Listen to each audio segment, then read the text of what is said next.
Hi, and welcome to segment 6. This is On Target Radio segment 6 on YouTube. Tonight we're going to be talking about Melissa Schuster, which is who is the woman who was brutally beaten, stabbed, and sexually assaulted in Willowbrook. So I wanted to talk about this because I think that the news reporting has been pretty good. It's sort of come out gradually as the days have gone on, but I got into a conversation on Facebook with someone who apparently doesn't understand how the gun laws work in Illinois and apparently doesn't understand how self-defense works.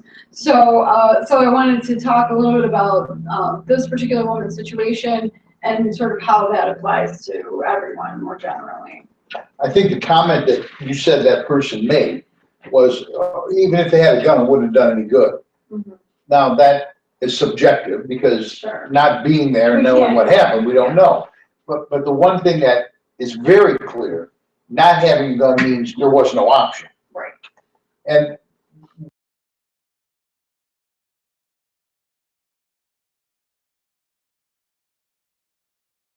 fire insurance. Yeah. You ever had your house burned down? No.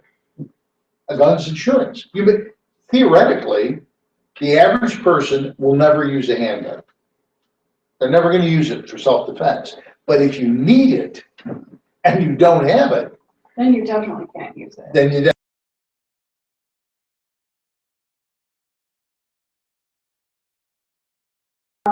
this woman's sister, Melissa Schuster's sister, runs 1 Million Moms Against Gun Control, which is a pro-gun group. They have a Facebook page and they're very active, at least in Will County. I'm not sure across the country. I'm not sure how popular they are, but in Will County they're very active. So we actually know this woman's sister who's very pro-gun. She carries a gun everywhere she goes, and she said, no, if my sister had had a gun, she would have had time to draw it. So she's got, her sister told her what happened, so it's as close to firsthand as you're going to get, and she's saying a gun would have changed the dynamic. So I think that it really goes a long way towards, showing what that situation was like. Well, and he kicked the door in, didn't he? He did. So if you have a gun and there's somebody on the other side of the door, and the amount of time it takes to kick the door in, there's a pretty good percentage that if the gun is accessible, you can get it. Yeah, or she might have been able to shoot him through the door or even show the gun. She was talking to him through the locked door before he kicked it in. So, she could have taken it out and shown him that she had a gun, and maybe that would never have even happened. John Lott, University of Florida, has done the research that shows that there are probably far more occurrences, because they're not reported, of where people use a gun. They don't physically use it, but they show the gun to protect themselves, and the bad guy backs off. And of course, that's not necessarily reportable. Most criminals are cowards, and they don't expect to be met with deadly force. And so when you show them that you have a gun and you intend to use deadly force to defend yourself, a lot of them will chicken out and Don't you think that's the reason that all women should be carrying a gun in their robe or on their person all the time? Could happen to a guy too. Could happen to me or Dave. Absolutely. We did it too, but the odds are that they're not going to break a door down and come at me because they'd be afraid of me. But Gretchen, I look like an easier target. She'd be a nice target, so they'd break the door down and she'd have her gun out. She probably wouldn't have to shoot him, he'd run away. Right. But at least she'd have the gun. So I think all women should be carrying a gun all the time. Who was it? Somebody recently said women weren't strong enough. Did you read this or something? Well, I know that Diane Feinstein has said that. That's a couple of years ago. Yeah. Something just recently was in. Somebody said women shouldn't have a gun. They're not something. They're not capable of using it or something. That sounds familiar, and I can't. My daughter lives in Chicago, so she doesn't have a gun. Because she doesn't want to deal with having a gun, getting caught with a gun legally.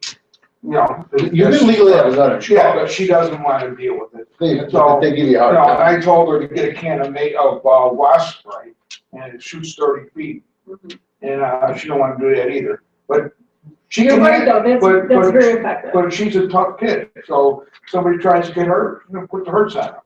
But, Well, that's the other thing too. a gun or wasp I- spray would be much I better. think that everybody, not just women, I think everybody should learn both armed and unarmed self-defense. Because sometimes, especially if someone's right on top of you, you can't get to your gun, or it's best not to take it out because then you're struggling over a gun. That's probably. That's worse. That's right, that's not a really good scenario. But if you take, self-defense or Krav Maga or something like that to learn unarmed self-defense, that's a good alternative. Because you really, in those situations, you need to have choices. I think, we teach Sure. that. She took Taekwondo, so she knew. Taekwondo. I took Taekwondo, because it would drove me nuts. I don't know, I didn't take. I took Hapkido and Taekwondo, and I'd still be taking Hapkido, except they wove them together. And Taekwondo is, it's dance Like lesson. graceful. Throws me- Well, hers was called Tachi Drew Kempo. Easy for you to say. I can't even say the word. One thing that's interesting that we as instructors know, and students who have not had any firearms training don't know, is once you take a very good firearms course, that's going to include such as the ISRA or Safer USA gives.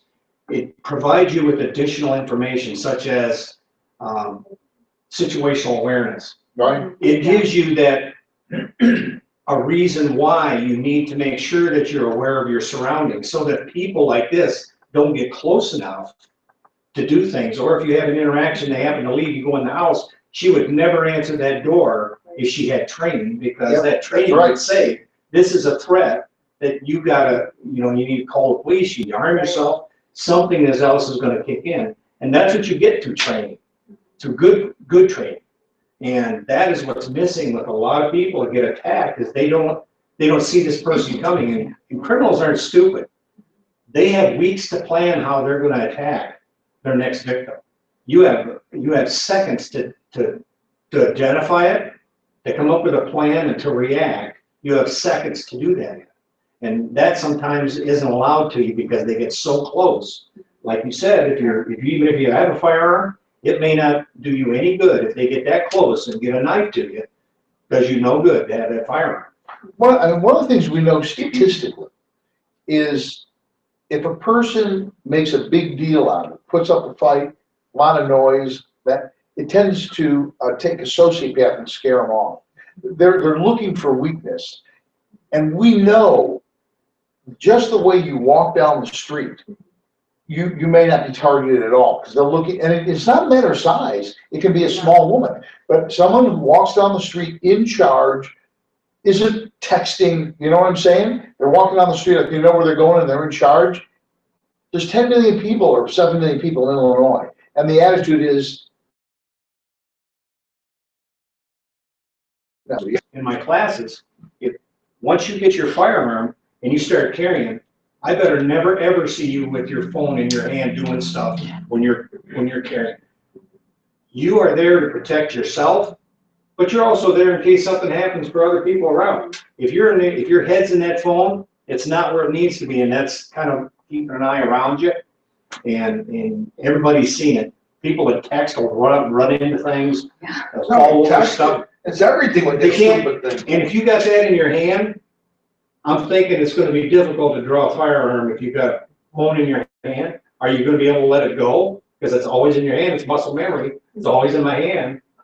Is it gonna stop? And then the other muscle memory to draw your firearm and present That's it? more important than the firearm. I don't know, but it's. Well, I had it for 3 days, and I gave the iPhone to my kid. I don't want it, I use a flip phone. I'm serious, I have a flip phone. I like what you said about situational Something, other awareness, things are though. bad. Because I think, after her first interaction with this guy out in her driveway or her yard, she went inside and locked the door, which was the correct thing to do. But then she continued to interact with him. Right. She should have been calling 911. exactly. Because especially in a town like Willowbrook, where it's not really a super high crime area, the police are more than willing to check out a suspicious person. You know, if you say, there's someone in my neighborhood who I don't recognize, I don't think he belongs here, he's got Indiana license plates, would you, you know, just roll through it Right. here and check it out? They're happy to do that, because in most towns, they're not that busy.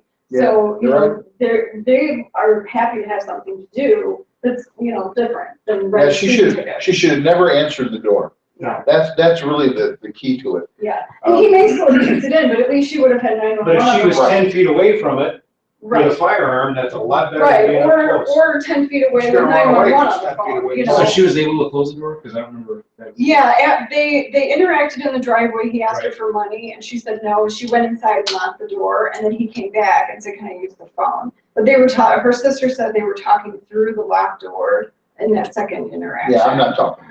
Yeah. That's not gonna happen. No, There's gonna be a talking. I agree, I mean, because I do have guns, I'd be going and getting my gun, and then if they're still there, by the time I have my gun out, I'm calling 911. But you get that through training. You get that Right, through, oh yeah, absolutely, you know, absolutely. and that's where the people. Right. Now, the one thing that I want to point out that, I think this is fairly new, past few years. If you're out on the street and someone accosts you and you draw a gun and they back off and leave, you gotta call You 911. betcha. Because what ends up, the game they've started playing is, they call 911 and go, I'm walking down the street and this old white-haired guy pulled a gun on me. Now suddenly, you're the criminal. Normally the call into the police station is the victim, The assumption is, right, Right. that's exactly not the right. perpetrator. Right, Right. So yeah, you want to be the first one. Yeah, we teach that in concealed carry, that I don't want somebody to go around the corner and go, this crazy white lady just pulled a gun on me for no reason. I was minding my own business. And they will. oh, yeah, yeah. And that's the thing about criminals. They're sometimes cowards, but they're also crafty. Well, otherwise they're dead or in jail.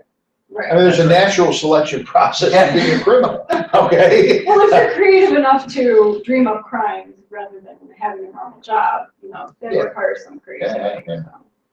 It's, and I don't know, you know, political correctness is problematic, but there's a war starting now. Literally, there's a war. Cops, white people. Yeah. And the interesting thing about that is there's a lot of rhetoric about it, but that percentage of the population is infinitesimally small. Now, it's a guerrilla warfare kind of thing, because they just popped the poor cop from behind, even though they were coming. Right. But it's situational awareness. Yeah, you have to have your head on a swivel. That's it. The antenna's gotta be up You all don't the have to be time. paranoid. You don't have to be paranoid looking around like you're, you Right, know, Right, but you need to be aware of your surroundings. yeah.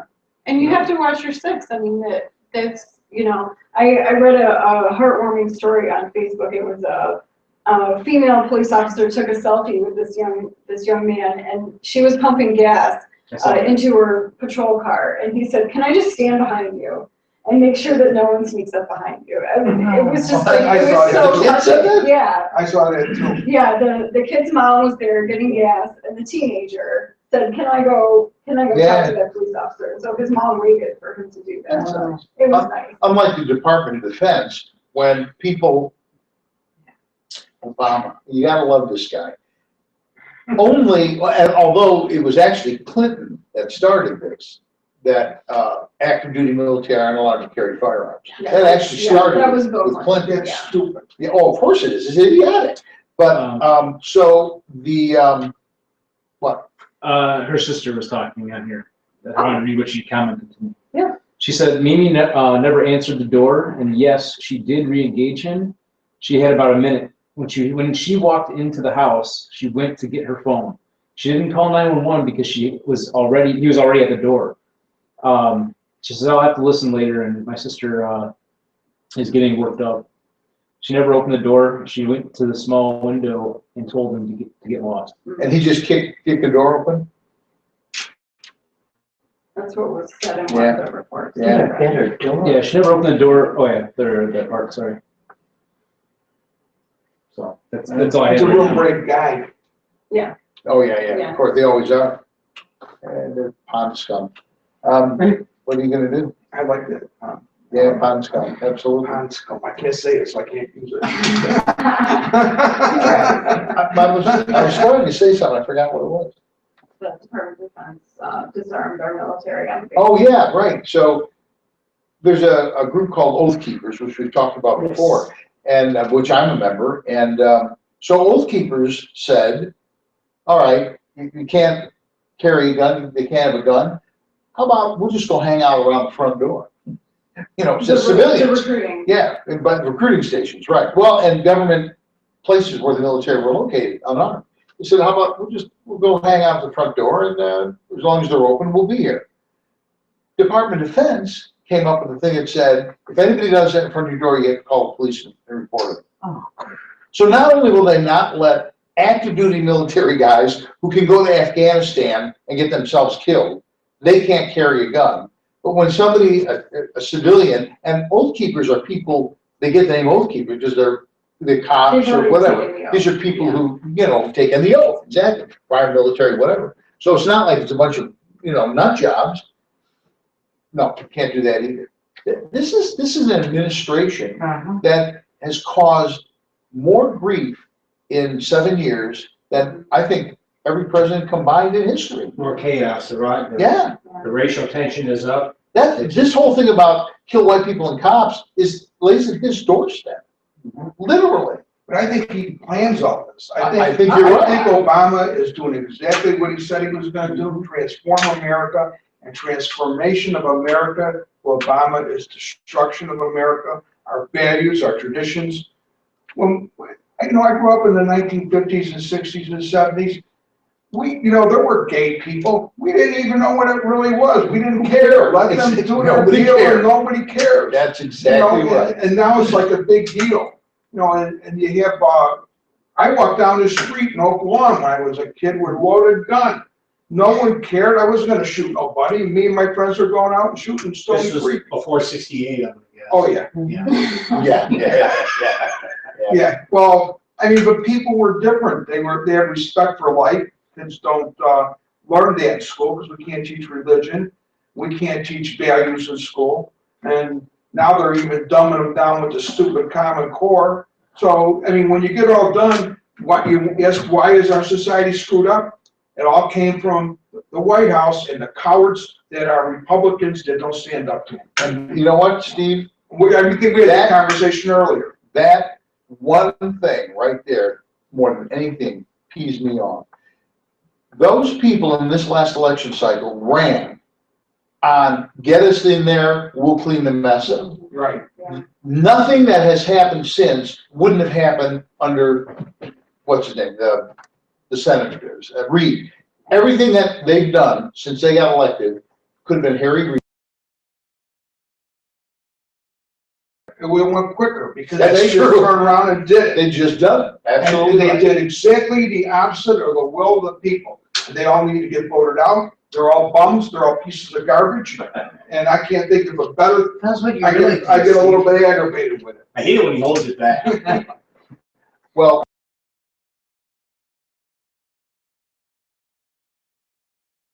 we sort of wandered off into the dust. Yeah, we gotta, Yeah, and we don't want to go all night. Yeah. The show was literally about the Illinois State Rifle Association, and Steve is throwing a fundraiser on. September 10th at Joliet Country Club at 7 o'clock. You pay at the door. That includes beer and food and auctions and raffles. So bring cash and you'll have a real good time. Bring the checkbook. Your checkbook also, we take checks. And you'll have a real, you know, I don't know. Doug is trying to see about that. About what? Credit cards. Oh, okay. But just come and you'll have a real good time. You'll be with like people. Everybody there is there for the same reason, to support the ISRA. And all the profit from the fundraiser goes to the ISRA. And we did get some ISRA membership. Nikki, you can read your writing. We did get some people to join. What was the first one? Ahmed Hurt joined. Ahmed Hurt, Greg Zira, and Greg bought a membership for his friend James DeBoe. Okay. Greg is from Aurora, James is from St. Charles. There you go. Great. And William Sikovic. So thank you for joining, and you can go to saferusa.com. Just scroll down. There's an ISRA link there. Click on that link, and you can join through. You can join ISRA there too. Any parting words, Mr. Goharen? No, I just want to thank you for inviting me, and and promoting the ISRA. And Steve, thank you for putting on the fundraiser on the 10th. I hope everyone comes. I think it was a very good show, and I appreciate the invite. Gretchen? Take concealed carry, take classes to learn unarmed self-defense, and be prepared to defend yourself. That's it. We'll be back next week with more segment 6, covering the red meat issues that affect your life.